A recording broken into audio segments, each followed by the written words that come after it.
Une cour de récréation comme les autres, avec ses disputes et ses petites bagarres qui cachent parfois des dangers plus sournois. Dans toutes les écoles de France, des élèves sont martyrisés tous les jours par leurs camarades. Ils sont victimes de harcèlement collectif. Un enfant sur 10 est concerné par le harcèlement dans la cour de son établissement scolaire en France. Un rapport qui fait état d'une augmentation inquiétante du nombre de cas de violence à l'école.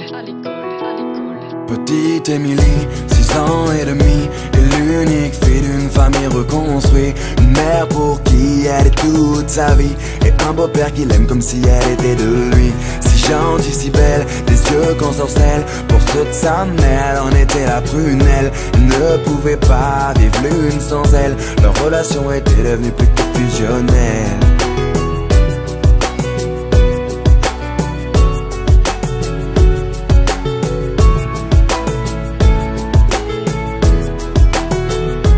Petite Émilie, à 8 ans passés, rien n'a changé sauf qu'elle a déménagé. Fini la campagne isolée, elle vit maintenant en ville car sa maman fut mutée.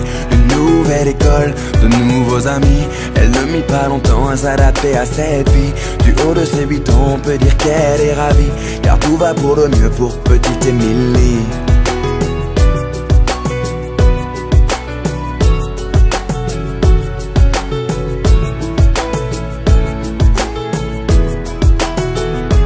Petite Émilie, à 10 ans, était devenue une petite fille comblée. On peut dire que l'école lui plaisait. Bonne élève pour maman, elle en était une fierté.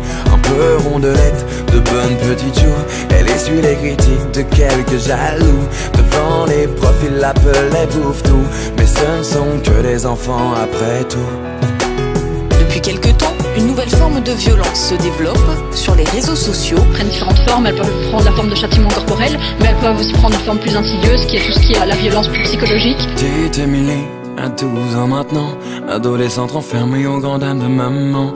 Fini le joli visage souriant, c'est une petite fille maussade qu'elle est devenue à présent.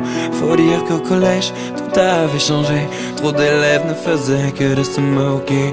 Partout elle se sentait rejetée, tantôt frappée, tantôt injuriée. Elle se demandait comment faire face. Elle était devenue le souffle-douleur de la classe. Sur les réseaux sociaux, ils l'appelaient la dégueulasse. Des photos d'elle tournées montrant son ventre qui dépasse. Ne sachant pas comment faire ni comment réagir à cet enfer. Par honte et ne voulant pas affoler sa mère, petite Émilie décida de se taire.